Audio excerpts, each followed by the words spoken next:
I will not allow Israel to annex the West Bank. No, I will not allow it.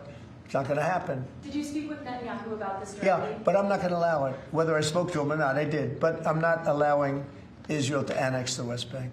There's been enough. It's time to stop now, okay? And joining me here now is James Dorsey in Singapore. He's an adjunct senior fellow at the Rajaratnam School of International Studies. Very good to have you on the program, as always. You heard Trump there saying he's not going to allow it. How is he going to make sure that Israel doesn't annex the occupied West Bank? Well, I think it's important. This is the first time that he has said so explicitly. And one can read into this two things. One is that he is frustrated with Netanyahu, something that his aides have said for some time now.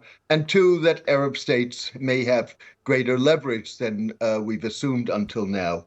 The $64,000 question is, how is he going to enforce it? In other words, if Netanyahu is defiant and insists on annexation at some point, is Trump going to exert the kind of pressure that would force Netanyahu to listen up? That's the question we don't have answered. I mean, there's already pretty much a de facto annexation of pretty much large parts of the occupied West Bank, right, where Palestinians live today. With whatever Trump does, do you think that he's going to make sure that the Palestinians living in these areas will actually have full rights, full freedoms of having an independent state, or are they going to continue living under these harsh conditions imposed on them by the Israelis? Well, if I were Palestinian, I wouldn't bet on Trump. Keep in mind that, first of all, he is the one who legitimized the notion of a depopulation of Gaza when he did so in February, and as he launched his vision of Gaza as a luxury real estate development. And that policy, at least in terms of depopulation, has been adopted by Netanyahu. Add to that the Palestinians were not present this week at the meeting with Arab and Muslim leaders in which the Trump plan, the latest Trump plan for Gaza, was presented. They were not represented because the United States barred the president of Palestine, Mahmoud Abbas, from traveling to New York for the United Nations General Assembly. And keep in mind that in the remarks that the U.S. Special Envoy, Steve Witkoff, made about the 21-point Trump plan, Witkoff did not mention the Palestinians once by name.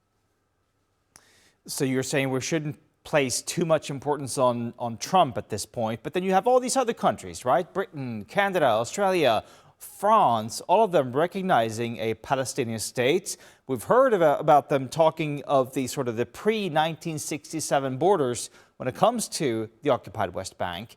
Do you think that will actually happen? I mean, are we actually going to be able to see a return to those pre-1967 borders, or are those far-right Israeli ministers going to make sure that that is a dream that never becomes reality?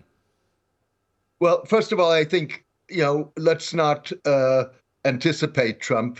Trump is someone who can take one by surprises. We simply don't know how firm he will be on non-annexation. Second of all, I would not discount the Europeans. While the United States is the most important protector of Israel in terms of finance, military supplies, financial support, Europe is Israel's largest trading partner and accounts for about roughly 30% of Israeli arms acquisitions. So that gives Europe leverage. I think the most worrying part in terms of the viability, continued viability of a two-state solution is the most recent efforts by the Israelis to establish new settlements in what is called the E1 bloc. That bloc, if that is indeed settled, would mean that the West Bank is split into North and South, no longer a contiguous unit. And that would be almost a death knell for the Palestinian state. All right, James Dorsey, live for us from Singapore. Thank you as always for your analysis. It's always a pleasure. Thank you.